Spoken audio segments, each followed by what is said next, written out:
ఇప్పుడు కొంతమంది SC, ST క్యాస్ట్‌కి సంబంధించిన వాళ్ళు క్రిస్టియన్స్‌గా కన్వర్ట్ అవుతుంటారు. క్రిస్టియన్స్‌గా కన్వర్ట్ అయిన తర్వాత గూడా ఈ ఎస్సీ, ఎస్టీ యాక్ట్ అనేది ఒకటుంది గదా! అది వర్తిస్తుందా వాళ్ళకి? మీరు మాట్లాడేది ఆంధ్రప్రదేశ్ రీసెంట్‌గా ఆంధ్రప్రదేశ్ హైకోర్టు ఇచ్చిన తీర్పు గురించే గదా? అవును. ఓకే. నేను దాని మీద క్లారిటీ ఇస్తా. సో, ఇక్కడ ఏమైందంటే బాపట్ల జిల్లాలో పిట్టలవారిపాలెం అనే ఒక ఊర్లో ఆనంద్ అనే పర్సన్, ఆయన సర్‌నేమ్ వచ్చేసి చింతాడ ఆనంద్.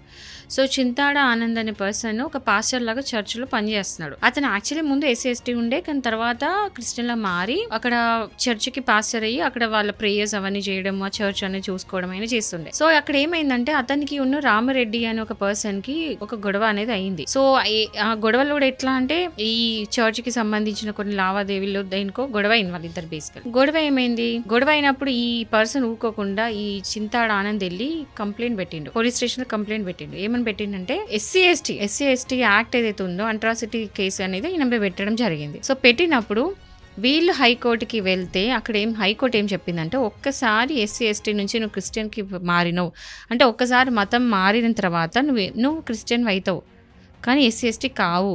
సో, నీకు ఇంకా కూడా ఎస్సీ ఎస్టీ ఏదైతే ప్రావిజన్స్ ఉంటాయో యాక్ట్ అనేది నీకు అప్లై కాదు. అంటే నీకు అదే ఎస్సీ ఎస్టీ అనేది ఎందుకు ఉంటుంది ఇంకా క్రిస్టియన్లో మారినాక అనేసి వాళ్ళని మందలించి మరి నీకు ఎస్సీ ఎస్టీ కేసు అనేది వర్తించదు, మిగతా ఏవైతే అఫెన్సెస్ ఏవైతే ఉన్నాయో దాని మీద నువ్వు కేసు పెట్టుకో, కానీ ఎస్సీ ఎస్టీకి సంబంధించిన యాక్ట్ అయితే నీకు అప్లై కాదు, నువ్వు వేరే ఏదైనా కేసు పెట్టాలనుకుంటావు అతను పెట్టుకో అని చెప్పేసి ఈ కేసులో ఈ యాక్ట్ ఏదైతే ఉందో అది కొట్టేయడం జరిగింది. అండ్ అతన్ని ఈ రామరెడ్డి అనే పర్సన్ మీద ఎట్లాంటి అఫెన్సెస్ లేకుండా చేసి